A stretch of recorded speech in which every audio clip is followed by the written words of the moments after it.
আসসালামু আলাইকুম প্রিয় নবম দশম শ্রেণীর শিক্ষার্থীবৃন্দ, আপনাদের জন্য আজকের চমক ত্রিকোণমিতির অনুপাত। আমরা আজকে খুব সুন্দর সহজ পদ্ধতিতে বুঝিয়ে আমরা এই 6টা ত্রিকোণমিতির অনুপাত আমরা কিভাবে করতে পারি এবং কিভাবে করা যায় সেই কৌশল সম্পর্কে আজকে আমরা আলোচনা করব। আজকের আলোচ্য বিষয় হচ্ছে নবম দশম শ্রেণীর উচ্চতর গণিতে এই ত্রিকোণমিতির অনুপাতের মান নির্ণয়। তাহলে দেখা যাক আমরা বোর্ডে কি রাখছি। আমি এখানে বোর্ডে 4টা প্রশ্ন নিয়েছি, 1, 2, 3, 4। এই 4টা অনুপাতের মান নিয়েছি আমি। এই 4টার মান আমরা খুব সহজ পদ্ধতিতে এবং বুঝে করার চেষ্টা করব ইনশাআল্লাহ। তাহলে দেখি বোর্ডের দিকে অগ্রসর হয়। 1 নম্বর অঙ্ক। আমার 1 নম্বর অঙ্কে এখানে দেওয়া আছে cos 19 পাই ভাগ হচ্ছে 3। এই মানটাকে সর্বপ্রথম আমরা কোনটাকে ডিগ্রিতে নিয়ে যাওয়ার চেষ্টা করব, মানে এই মানটা সমান কত ডিগ্রি সেটা আগে আমরা কি করব, নিয়ে যাব। তাহলে আমরা করবোটা কি, সর্বপ্রথম এই 19 গুণন হচ্ছে পাই মানে 180, পায়ের মান আমরা ধরে নেব 180। তারপর আছে ভাগ আছে কত, 3। আমরা ভাগ 3 যদি করে দিই তাহলে আসতেছে আমাদের 1140। তাহলে cos আমরা এখানে লিখতে পারি 1140 ডিগ্রিতে আমি নিয়ে গেলাম। তাহলে এখন আমার কাজটা কি, সর্বপ্রথম করলামটা কি, আমি ডিগ্রিতে নিয়ে গেলাম। ডিগ্রিতে নিয়ে যাওয়ার পরে এখন আমি কি কাজ করব, cos আমি এখানে দিলাম, এটাকে যদি আমি 90 দ্বারা ভাগ করি, অর্থাৎ 90 দ্বারা ভাগ করলে সমকোণে পরিণত করে নেব, ভাগ 90। তাহলে এখানে আমার আসছে কত, আমি ভাগ যদি করি তাহলে এখানে আসতেছে আমার 12.6। 12.6 মানে 12 সমকোণের চেয়ে একটু বেশি, 12 সমকোণের চেয়ে কি একটু বেশি। তাহলে এখানে আমি লিখতে পারি কি, 12 গুণন হচ্ছে 90, তার থেকে 90 ডিগ্রি আমি দিলাম। দেওয়ার পরে আমি এখন লিখতে পারি যে এই মানটা, এই 12 গুণন 90 যদি আমি গুণ করে দিই তাহলে আমার আসতেছে 12 গুণন হচ্ছে 90, তাহলে 1080। তাহলে এই মানটা হচ্ছে কত, 1080। তার সাথে কত যোগ করলে 1140 হবে। তাহলে আমি যদি এখানে করি 1140 যদি বাদ দিয়ে দিই তাহলে আমার থাকছে কত, 60 ডিগ্রি। তাহলে যোগ হচ্ছে কত, 60 ডিগ্রি। তাহলে এইটুকুর মান হলো 1040, মানে 1000-এর একটু পার, আর তার সাথে যদি আমরা 40 যদি যোগ 60 যদি যোগ করে দিই তাহলে আমার কত হবে, 1140। তাহলে এখন দেখা যাক আমরা লিখতে পারি, এখানে দেখেন 12 সমকোণ থেকে একটু বেশি, 12 সমকোণ থেকে কি একটু বেশি, অর্থাৎ কয় সমকোণে যাবে, কোন সমকোণে যাবে। তাহলে এখানে আমি একটু করে নিই, গণনা শুরু করে দিই। আমরা গণনা শুরু করবো কি, ঘড়ির কাঁটার বিপরীত দিকে গণনা করব। তাহলে দেখি এটা বার মানে কি, cos-এর কোনো মানের পরিবর্তন হবে না। তাহলে দেখি আমরা 1, 2, 3, 4, 5, 6, 7, 8, 9, 10, 11, 12। 12 কে যে এখানে প্লাস 7 তাহলে কত হবে, 13 সমকোণ। তাহলে এখানে আসে হলো কত, 13।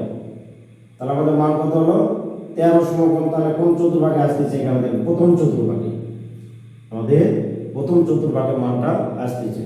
আর প্রথম চতুর্ভাগে যদি হয় তাহলে তার মানটা কি হয়, ধনাত্মক হয়। সকল ত্রিকোণমিতিক অনুপাতের মানটা কি হবে, ধনাত্মক হবে। তাহলে সেই ক্ষেত্রে আমরা লিখতে পারি cos 60 ডিগ্রি। cos কত, 60 ডিগ্রি।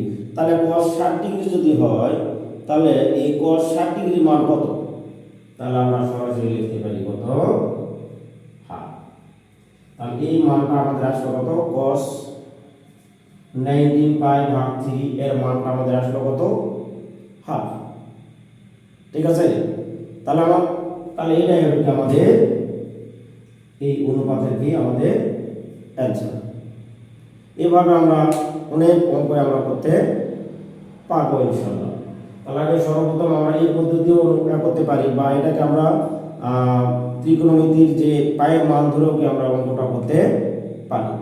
তারপর দেখি এটা তো আমার ঠিক আছে, তাহলে এখন আমি কি করতে পারি, 2 নম্বর অঙ্কের দিকে চলে যাই। কত নম্বরে যাব? 2 নম্বর অঙ্ক আমাদের কি আছে? তাহলে 2 নম্বর অঙ্ক এখানে আমার আছে যে 10 11 পাই ভাগ হচ্ছে কত 6। তাহলে এটাকে আমরা সর্বপ্রথম কি করব, ডিগ্রিতে নিয়ে যাব। তাহলে ডিগ্রিতে নিয়ে যাওয়ার ফল আমরা কি করব, লিখব 11 পাই মানে 180 গুণন, তাহলে আমার হবে কত, তার যদি আমরা 6 দ্বারা ভাগ করে দেই তাহলে ভাগ হচ্ছে কত 6। তাহলে আমার আসলে কত 330 ডিগ্রি। এই মানটা আমার আসলে কত 330 ডিগ্রি।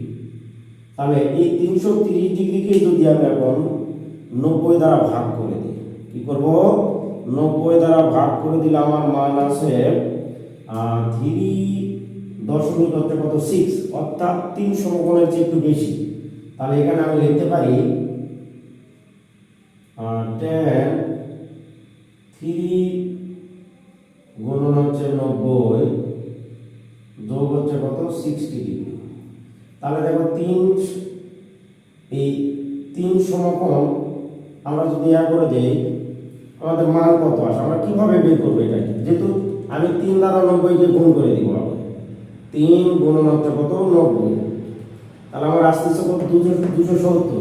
তাহলে 3 গুণন 90 ডিগ্রি মানে আসছে কত 270, আর এখানে আমার আছে কত 330 ডিগ্রি। তাহলে 330 ডিগ্রি হতে গেলে আমরা এই 330 থেকে কি 270টা বাদ দিলে আমার কত হয় 60। তাহলে আরো কত যোগ করতে হবে, 60 আমাদেরকে যোগ করে দিতে হবে। তাহলে এখানে যদি আমি আরো 60 যোগ করে দিই তাহলে কত হবে 0 7 6 13 3 আর থাকে 1 8 কত 330 ডিগ্রি। তাহলে এখানে আমরা কি করে দিলাম, যোগ করে দিলাম। এখন আমাদের এখানে একটা কারণ আছে, যদি সমকোণের পরিমাণটা যদি বিজোড় সংখ্যক হয় তাহলে tan এর পরিবর্তে হবে কি cot হবে। তাহলে আমরা সর্বপ্রথম এখানে লিখব কত cot, আমি cotটা লিখলাম। লেখার পরে দেখো এখানে 3 সমকোণ যোগ কি 60, তাহলে কত হচ্ছে 4 সমকোণ। তাহলে 4 সমকোণ কোথায় যাবে, 4 সমকোণটা কোথায় যাবে, তাহলে আমরা সেটা একটু দেখব। তাহলে 1 2 3 4, তাহলে 4 সমকোণ হচ্ছে এখানে এই চতুর্থ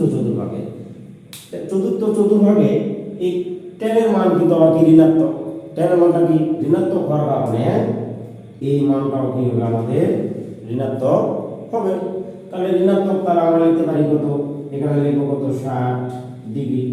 কত লেখা যায় 60 ডিগ্রি।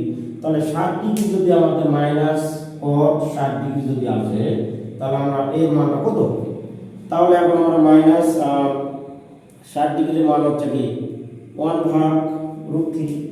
তাহলে এখানে আমরা লিখতে পারি কি মাইনাস এই cot 60 ডিগ্রির মান হচ্ছে 1/√3। তাহলে এটাই হবে কি আমাদের অ্যানসার। আগে সর্বপ্রথম আমাদের জানতে হবে কি সকল অনুপাত প্রথম চতুর্ভাগে ধনাত্মক, দ্বিতীয় চতুর্ভাগে সাইন কোসেক, এই চতুর্ভাগে সাইন এবং কোসেক বাদ দিয়ে অন্য কোনো মান যদি ঢোকে তাহলে তার মানটা কি হয়ে যাবে, ঋণাত্মক হয়ে যাবে। আবার যদি tan আর cot বাদ দিয়ে যদি তৃতীয় চতুর্ভাগে অন্য কোনো যদি অনুপাত যদি ঢুকে যায় তাহলে তার মানটা কি হবে, ঋণাত্মক হবে। আর এই দুটা কি হবে, ধনাত্মক। আবার cos এবং sec এটা চতুর্থ চতুর্ভাগ স্ট্যান্ড, এখানে অন্য কেউ দাঁড়াতে পারবে না, অন্য কেউ যদি দাঁড়ায় থাকে কি করতে হবে, জরিমানা দিতে হবে। যেরকম আমরা যদি কোনো জায়গায় যদি নির্দেশ করা থাকে যে এই জায়গায় দাঁড়ানো যাবে না জনসাধারণের ক্ষেত্রে, তার জন্য শাস্তির ব্যবস্থা আছে, তাহলে অবশ্যই কেউ না কেউ দাঁড়াতে পারবে, কিন্তু আমরা জনসাধারণ দাঁড়াতে পারবো না। তাহলে এই সিস্টেম আমাদের করতে হবে কি, এই অঙ্কগুলো করতে হবে। আমরা সুন্দরভাবে এভাবে আমরা কি বুঝে অঙ্কগুলো কি করতে পারি, করতে পারি। দেখি